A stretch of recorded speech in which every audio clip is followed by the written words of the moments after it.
ఇది option trading basics, ముఖ్యంగా ITM, ATM ఇంకా ఓటీఎంల గురించి మీకు అందించే క్విక్ సమరీ. తక్కువ పెట్టుబడితో స్టాక్ మార్కెట్లో ట్రేడింగ్ చేయాలని ఆశపడేవారికి ఆప్షన్స్ ట్రేడింగ్ నిజంగా ఒక అద్భుతమైన అవకాశం కదా. కానీ ఇల్లు కట్టడానికి పునాది ఎంత ముఖ్యమో, డబ్బుతో ట్రేడింగ్ చేసే ముందు ఈ బేసిక్స్ తెలుసుకోవడం కూడా అంతే ముఖ్యం. సరే, విషయానికొస్తే మొదటిది మార్కెట్ దిశను బట్టి ఆప్షన్స్ ఎంచుకోవడం.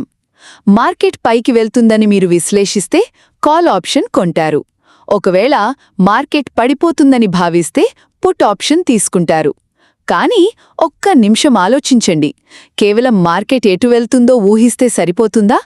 ఏ ధర దగ్గర ట్రేడ్ చేస్తున్నామన్నది ఇక్కడ అసలు గేమ్ చేంజర్. రెండవది ఐటీఎం, ఏటీఎం మరియు ఓటీఎంల మధ్య ఉన్న అసలు తేడా. మార్కెట్ ప్రస్తుతమున్న ధరను ఏటీఎం అంటే ఎట్ ద మనీ అంటారు. అలా కాకుండా మార్కెట్ ఈజీగా చేరుకోగలిగే సురక్షితమైన ధరను ఐటీఎం అంటే ఇన్ ద మనీ అంటారు. దీనికి కొంచెం ఎక్కువ ప్రీమియం కట్టాలి, కానీ గెలిచే ఛాన్సెస్ చాలా ఎక్కువ.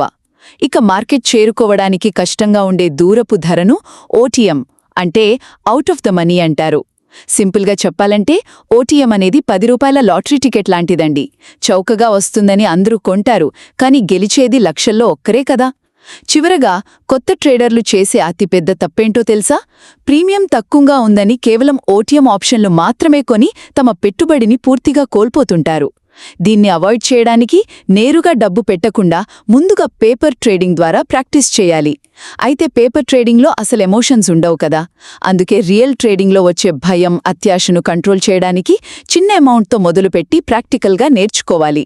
సో ఎప్పుడూ గుర్తుంచుకోండి, బెస్ట్ ట్రేడింగ్ అంటే కేవలం చౌకగా దొరికిన ఆప్షన్ కొనడం కాదు, సరైన వ్యూహంతో లాభం వచ్చే అవకాశమున్న స్ట్రైక్ ప్రైజ్ను తెలివిగా ఎంచుకోవడం.